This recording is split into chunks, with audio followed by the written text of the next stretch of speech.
កំពុងចាត់ការតាមច្បាប់លើអធិការរងខណ្ឌដង្កោម្នាក់ករណីបាញ់គំរាមយុវជនម្នាក់អធិការរងខណ្ឌដង្កោម្នាក់ដែលបានដកកំភ្លើងបាញ់មេឃមួយគ្រាប់ដើម្បីគំរាមយុវជនម្នាក់នោះត្រូវបានឃាត់ខ្លួនយកមកចាត់តាមនីតិវិធីហើយ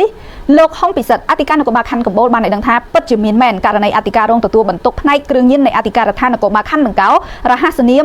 025បាញ់ឡើងលើហើយសមត្ថកិច្ចកំពុងសាកសួរជើងសង្ស័យនៅអធិការដ្ឋាននគរបាលខណ្ឌជនរងគ្រោះមានឈ្មោះផលលីហាអាយុ16ឆ្នាំជាជាងចាក់សាក់បានឲ្យដឹងថានៅពេលដែលជិះម៉ូតូត្រឡប់មកពីទិញទឹកផឹកស្រាប់តែឈ្មោះទូចសេងហោជាអធិការរងទទួលបន្ទុកផ្នែកគ្រឿងញៀននៃអធិការដ្ឋាននគរបាលខណ្ឌដង្កោបានចោទប្រកាន់ខ្លួនថាជិះម៉ូតូលឿនក្នុងភូមិហើយបានដកកំភ្លើងក្លេចបាញ់ឡើងលើមួយគ្រាប់ជាការគំរាមជនបង្កបានឲ្យដឹងថាដោយសារតែមានការឆ្លោះប្រកែកគ្នាជាមួយប្រពន្ធរបស់ខ្លួនទៅខ្លួនបាញ់មួយគ្រាប់ឡើងលើមិនមែនបាញ់គំរាមជាងសាក់នោះទេលោកឧត្តមសេនីយ៍ឯកជននរិនស្នងការនគរបាលរាជធានីភ្នំពេញបានបញ្ជាឲ្យមន្ត្រីជំនាញស្រាវជ្រាវនិងនាំលោកអធិការរងខាងលើយកមកសាកសួរនៅស្នងការដ្ឋាននគរបាលរាជធានីភ្នំពេញដើម្បីធ្វើរបាយការណ៍ជូនអគ្គស្នងការនគរបាលពិនិត្យនិងសម្រេចលោកអះអាងថាមន្ត្រីនគរបាលណាដែលរកឃើញថាអនុវត្តការងារគ្មានវិន័យខ្វះក្រមសីលធម៌វិជ្ជាជីវៈត្រូវតែទទួលវិន័យរបស់នគរបាលជាតិដាច់ខាតដោយគ្មានការលើកលែងនោះទេ